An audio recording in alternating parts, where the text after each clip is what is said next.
Legal custody is decision-making power. So think medical decisions, education decisions, religious decisions, extracurricular activity decisions, all of those. That is the decision-making power that falls. Basically, just think I get to parent my kid and make my kid's decisions. That's legal custody. And again, at least in California, parents are probably going to end up with joint legal custody, even if they aren't in a primary parent situation or there's like a really skewed visitation timeshare. It's still probably going to be a joint legal custody. Welcome to Gavels Down, Voices Up, where we flip the script on conventional legal discussions. I'm Rachel King, here to guide you through the murky waters of family law, estate conflicts, inheritance disputes, all of the dramas. We're not just talking about law, we're talking about how it affects your life, your rights, your future, and your money. From the courtroom to your living room, we bring you insights that matter. Dive into each episode ready to challenge, learn, and grow. Ready to change the dialogue? Let's begin. Gavels down, voices up. My name is Rachel King. I'm an attorney. I'm licensed in California, Kentucky, Arizona, and Texas. I own King Law Firm Attorneys at Law Incorporated. We are located physically in the Southern California area. However, I practice all over the state of California and then again, Kentucky, Arizona, and Texas. I've been the owner of my law firm for over 10 years, and I've been involved in the family law field also for over 10 years. I recently published my first book called Getting Divorced Now What, which is a really comprehensive guide written in plain language to help demystify what a divorce looks like, going over all of the major topics in divorce. And then, of course, I've included some of my favorite tips and tricks that I learned as an attorney practicing for over 10 years that you would really only know if you sat in the courtroom day in and day out and witnessed so many different scenarios. You don't have the time or the energy or probably the inclination to do that. So I've included that. Also real life stories, case studies of what I either witnessed or what I was involved in during that time. So head over to gettingdivorcednowwhat.com. Just as the name implies, you can get your free chapter. So we are going to have a series. The first one is starting right now. All of them are going to do with what to expect when you are going through a divorce. First, we're going to be focusing on what to expect when it comes to child custody and visitation. The next we're going to be discussing in half an hour will be what to expect when it comes to the division of assets and debts and property in general. And then the last one we're going to be ending with is what to expect in divorce when it comes to support, both child support and spousal support, or sometimes maybe historically referred to as alimony. I'm going to really try and have this be general information. Of course, my legal disclaimer, as always, is that this is not legal advice. It is not a substitute for legal advice. And I'm giving general information that can be maybe wholly applicable, not specific laws. You should certainly talk to an attorney in your jurisdiction to see what the laws are, if they differ from the general information I'm providing today, and then specifically how they apply to your case. One thing I want to say before we get into the weeds is that it's important to talk to an attorney and not a paralegal or a document prep service or something like that, because attorneys are the only people that compare the law with your facts and tell you what is likely to happen, give you the information you need to make a decision. There's a whole bunch of resources out there. Many of the courts have self-help centers that have attorneys or on staff that can help. There's pro bono services. Most of the state bar associations have a lawyer referral service that can help get you in touch with an attorney. So definitely reach out to an attorney in your area, even if it's just for a consultation, so you can get the information. Because more importantly, in a divorce, knowledge is power. It's already super emotional. It's already life-changing. It can be so incredibly difficult, the worst roller coaster you've ever been on. And there's nothing worse than adding to your stress, your financial strain, or the prolonging of your divorce. Worse than fighting over something that's like a losing battle. And there are losing battles in court. So anyway, we'll go ahead and get started now. Let's get into that. Custody and visitation. They're two separate things. So we'll start with custody. Custody comes typically in a legal custody and a physical custody form.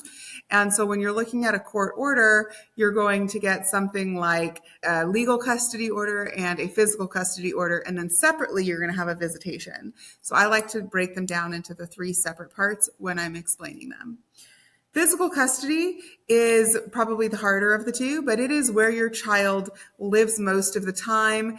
Specifically, if you are granted physical custody, you are allowed to make decisions about your parenting plan or your child or what's going on. Is your child going to have McDonald's every day? Are they going to have unlimited screen time? Are they going to have to turn their cell phones in at 8 p.m.? All of those parental decisions that come into play. If you have physical custody, then when your kids are in your care, you get to make all of those decisions. At least in California, it's presumed that parents are going to share physical custody. Unless there's some reason that you shouldn't have physical custody, you're going to have a joint custody situation, even if you don't have an equal visitation timeshare. And so that's why I like to break them apart. Legal custody is decision-making power. So think medical decisions, education decisions, religious decisions, extracurricular activity decisions, all of those. That is the decision-making power that falls. Basically, just think I get to parent my kid and make my kid's decisions. That's legal custody. And again, at least in California, parents are probably going to end up with joint legal custody, even if they aren't in a primary parent situation or there's like a really skewed visitation timeshare. It's still probably going to be a joint legal custody. One of the things that I think is really interesting and often very misunderstood about legal custody specifically is this idea that both parents have to agree. And that's not how it is. You don't have to. If you have a non-participatory parent, you don't necessarily have to agree on it. So let's give an example. Your child needs braces, right? Dentist and orthodontist say, yes, braces are a good thing. It's time to get braces. So you reach out, you have joint legal custody, you reach out to other parent and you're like, hey, our dentist says our kid needs braces. And they don't participate in the conversation. They don't respond to the talking parents or the family wizard or the text message. That doesn't mean you can't make a decision. It means you can still make the decision. You've given the other parent the opportunity to participate in the decision-making process. But it's not required that you have a total agreement. In some cases it is, right? If in that same scenario, other parent came in and said, no, I'm not okay with braces, that turns into kind of another scenario. But joint decision-making. Also, one of the things that came up or comes up a lot is religion. So you have joint legal custody, you practice one religion, other parent either doesn't practice a religion or practices a different religion. And you're like, well, I want to take my child to church on Sunday because this is my faith. And other parent is like, no, because it's not mine. That's not how it works. When you have joint legal custody for something like religion, you get to raise your child in the religion of your choice. And so does other parents. So it's very often that we have parents in a co-parenting situation where the child is being raised under two different religions or two different religious philosophies. Assuming, of course, that the religion is safe and not doing anything peculiar, you're going to be allowed to do that. So when we're looking at custody, we're going to have a physical custody order and a legal custody order. And like I said, in California, at least, it's very common that you will end up with both joint legal and joint physical. In fact, it's really only turns into a sole physical or sole legal custody situation where there is domestic violence, incarceration, not participating in the proceedings, or something is going on that really prevents the court from like being able to make a decision in favor of the other parent. Absent that, having being not the best parent or having a history of alcohol or drugs but not current, things like that, you're going to still end up probably in a joint custody situation. I've even had parents where one lives on the West Coast and one lives on the East Coast, and they still have a joint custody situation, even though the timeshare is very, very different. And so that'll take us into timeshare. Timeshare, I also like to call visitation, a visitation schedule. And the reason I pull it out is because every parent always has a visitation schedule with regard to their child, no matter what. All right. So even if you're the primary parent and your child is with you most of the time, you're still going to have a visitation schedule. The visitation schedule is truly just when you have your child. So I have my child Monday through Friday, Monday 8 a.m. to Friday at 5 p.m. Other parent has Friday at 5 p.m. to Monday at 8 a.m., right? That would be the visitation schedule. Clearly, my time under that scenario would be more, but I would still have a visitation breakdown. Visitation schedules can be an equal timeshare. They can be week on, week off, a 2-2-3, totally skewed with every other weekend, once a month, supervised visitation, unsupervised visitation. It doesn't really matter. The rules of when mom gets to see child and when dad gets to see child is the visitation. All right. And again, typically the court is going to do really everything they can to have both parents have as much time with the child as possible. This is, of course, given that it needs to be safe, healthy, in the child's best interest, all of that. But the court will consider all of it, and then we'll put a timeshare together. I get a lot of people that call and say, well, I'm the primary parent in the relationship, so I'm going to be the primary parent when we split. And that's not always the case. The primary parent during the relationship may get the larger timeshare, but they may not. I've seen many courts say, you know what, that worked when you guys were together, but the children still had access to other parent because you all lived in the same household. Now the child doesn't have the same access to both parents, so we're going to try and make the child create an order where the child has the most access to both parents. Again, trying to get to an equal timeshare. Whether we're talking about custody, physical, legal, or visitation, in most courts, but especially in California, it's based on the child's best interest. This is also one of the hardest things and most misunderstood things I've ever dealt with in family law. Best interest is not best interest from your point of view. It's best interest from the child's point of view. And this is critical because, at least as a mom, of course, I think I know what's best for my kids, right? I'm around them all the time. I carried them. I was the primary parent, all of it. So when somebody asks me what my kids want or what's in their best interest, I think I know best. And a lot of times that's actually true, right? But that isn't to say that other parent, or in my situation, dad, doesn't know what's best. Dad gets to raise his children just like I get to raise mine. They happen to be the same children. So really looking at it when you're talking about best interest, it's from the child's perspective. And here's an example I like to use to illustrate this. I think it's best, and I'm using this as a hypothetical example, not really me in my life. I think it's best for our children, notice I say our children to be with me at my house Monday through Friday because I can take them to school, I can pick them up from school, I can make sure they get to all their extracurricular activities, and I really have the time to do so. Dad works full time Monday through Friday, so it doesn't really go with his schedule to make sure that everything happens with school and extracurricular activities. So instead, I think dad should have the children Friday after school to Monday drop off. That's my perspective, right? That's what I think is best based on everything. Dad is going to have something totally different. No, I can do week on, week off. I'll make arrangements for pickup and drop off, and I'll just change my schedule so that I can get them to extracurricular activities.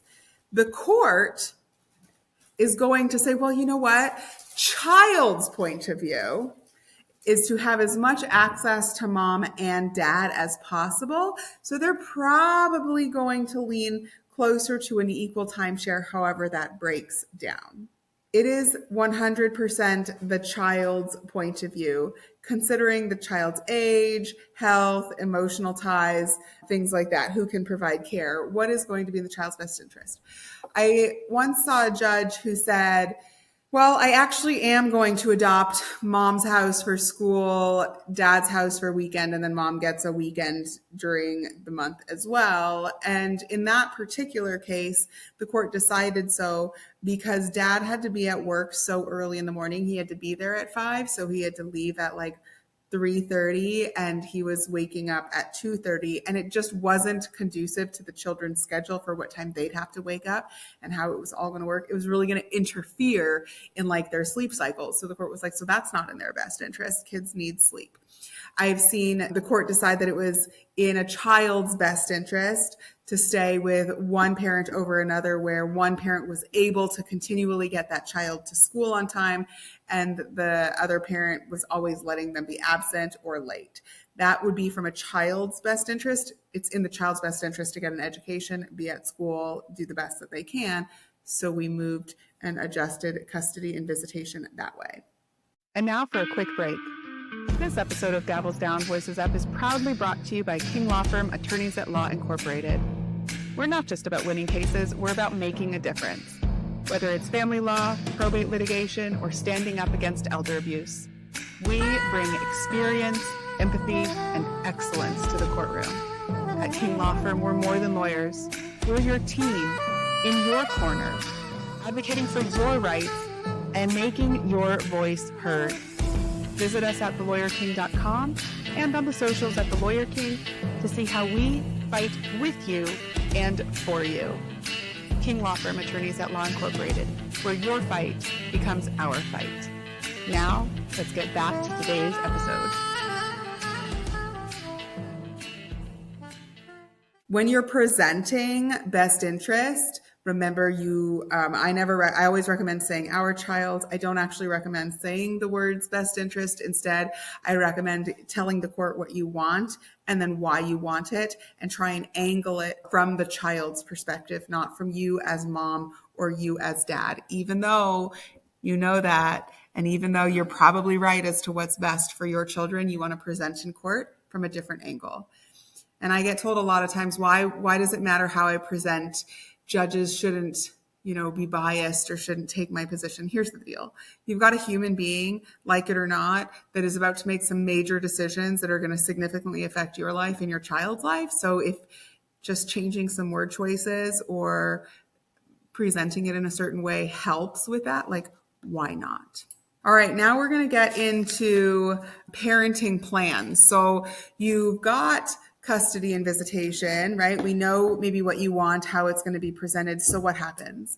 If you are not going through having the court decide, it's less contested, you guys can really agree to whatever makes you happy. Joint legal, joint physical, equal timeshare. I've seen parenting plans that are as vague as mutually agreed upon.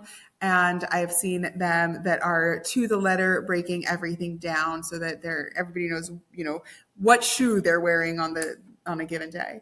So you can make your own visitation agreement, your own parenting plan, custody agreement with the other parent if you guys want to, and it's highly encouraged.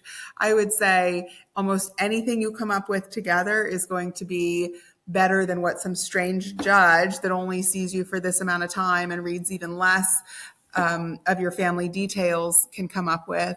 So to the extent that you can come up with a parenting plan, do so. When you are creating your parenting plan, it will become a court order through your divorce.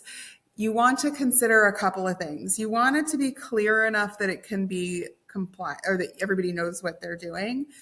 But you don't want to be so detailed that it doesn't allow for flexibility, because real life, kids get sick, there's traffic, they change extracurricular activities, you might get a new schedule at work, you might get fired, so many things can happen.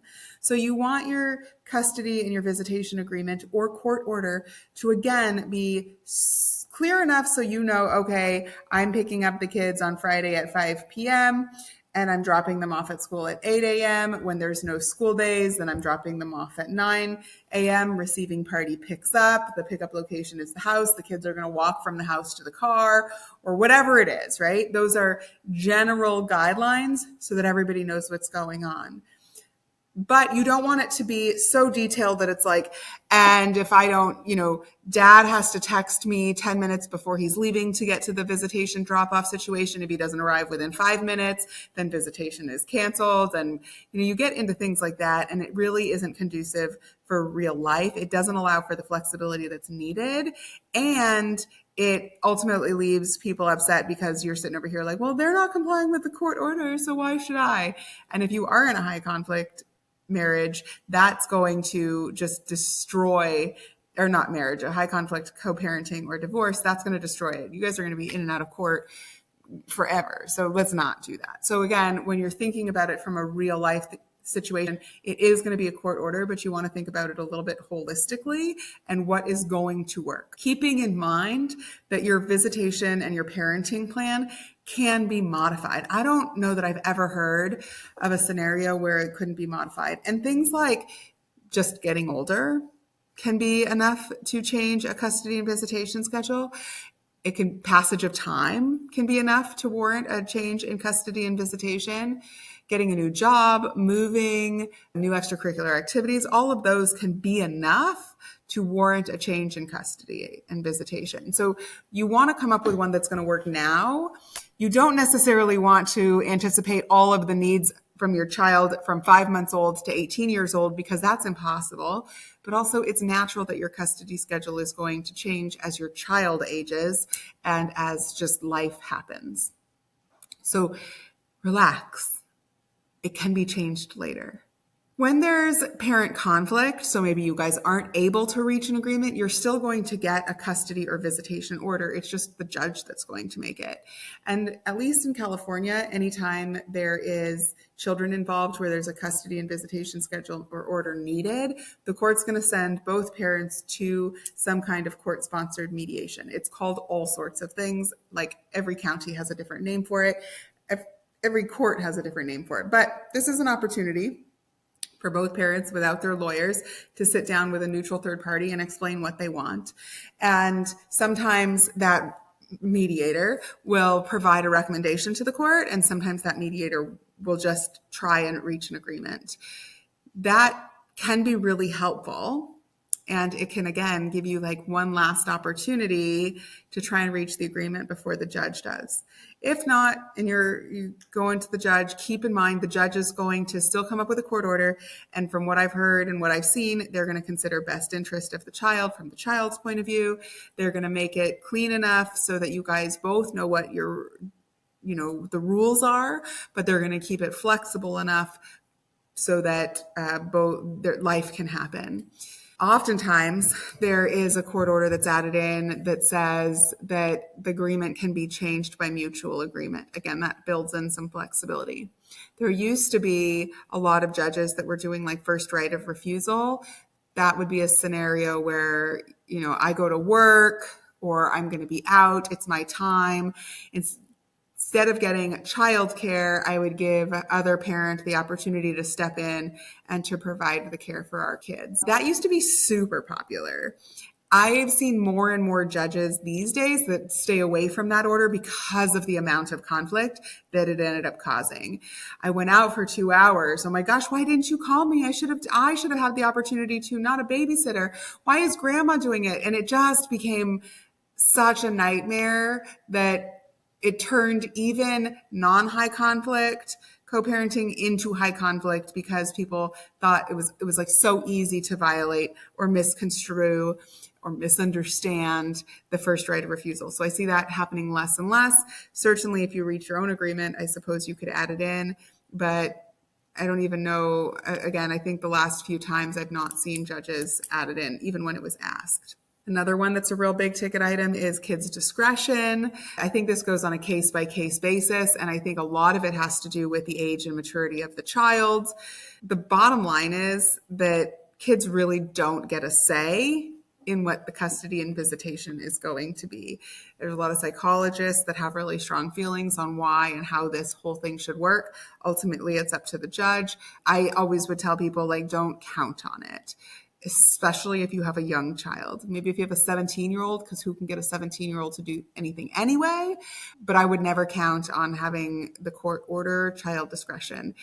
From a personal point of view, and also from just my legal experience that I've seen, it can cause an immense amount of stress on your child, and it can cause divides where there wasn't divides before, because children are very coachable. They want to make every parent happy. They say one thing to one parent and then immediately say something else to another parent. They act differently when different parents are around. And so putting that on them can really just be too much.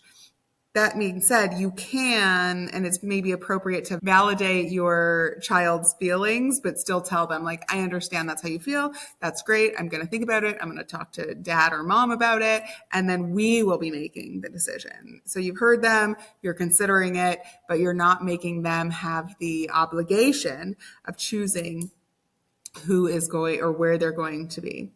Again, it's important to know that no matter what your custody visitation schedule is, it can always be changed. So as new marriages happen, additional children happen, moves happen, you can always get it modified. You guys can modify it yourself. I always recommend that that be done in writing, sometimes even refiling it with the court to have it become a formal court order, or actually filing in court to request it. In most cases, I would assume, but I'm again speaking at least from a legal basis from California, if you have children and you're going through a divorce, you have to come up with some kind of custody and visitation schedule. Even if you guys are totally in agreement and you're like, whatever, you can have the kids whenever you want, I can have the kids whenever I want, like we'll let the kids decide, they can go back and forth because we live really close. You still have to address it and identify it in your divorce paperwork. So now I just want to take the last couple of minutes and give you some tips. You're going to be going from co-parenting in the same household to co-parenting in separate households, and that has its own dynamic shift. Even if you were not in a good marriage and you guys were super hostile and it was a very toxic relationship for the kids and for you guys, it's still going to change. So the idea is that you learn how to co-parent effectively when you're not in the relationship or under the same roof anymore.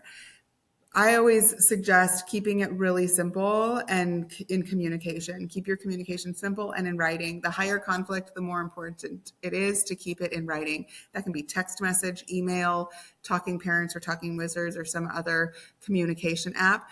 Don't feel that you have to always have the last word or that you have to respond to everything. Again, the higher conflict you have, the more important these rules can be. So for example, just because other parent is asking you a slew of questions doesn't necessarily mean you need to respond to every single one. Respond to what you have to, keep it about the kids, and who cares if you don't have the last word. And then lastly, on communication, even if you hate other parent and they have joint custody or whatever, communicating about the kids takes 2 seconds, and can be really helpful if you end up in court. Just saying, hey, kids have a ceremony for an award tomorrow, like just giving you a heads up, right? You don't need to get into a whole bunch of it. You don't need to be the secretary, but sometimes those communications can really save you when you end up in court. When you are presenting in court, you want to have very clear communication records, which again is why keeping it in writing can be helpful. And you want to show a pattern of you trying to resolve the conflict or trying to die it down and focusing on the kids' needs. If we're in a parental alienation situation or a high conflict situation, the court is going to do everything it can to figure out who the problem is or who the bigger problem is, and then put in orders to do that. So you, even if you participate in the high conflict because other parent is such a pain in the ass, you still want to have your presentation in a way that it doesn't look like you are the instigator, right, or the problem. And if you are involved in a this is super unpopular. So, just know incoming unpopular opinion, guys. If you are in a very high conflict situation and you think that it is 100% not you and all the other parent, I would highly recommend that you take a step back and see what you are doing and how your actions are affecting the other parent, because I've never seen a high conflict co-parenting situation where both were not involved.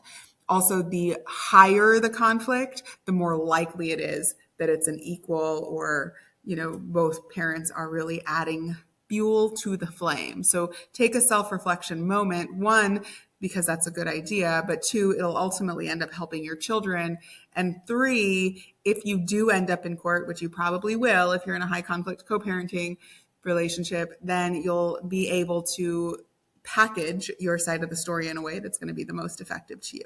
So that is custody and visitation and some of the things you can expect in court. Again, pop over to Getting Divorced Now What to buy my book. I'd really appreciate it. You can get a free chapter there. Send me a DM or a text message if you'd like to get an autographed copy for the same cost. That wraps up another episode of Gavels Down, Voices Up.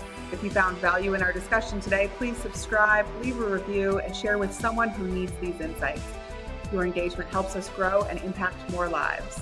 I'm Rachel King, thanking you for listening and reminding you to speak up, because every voice deserves to be heard.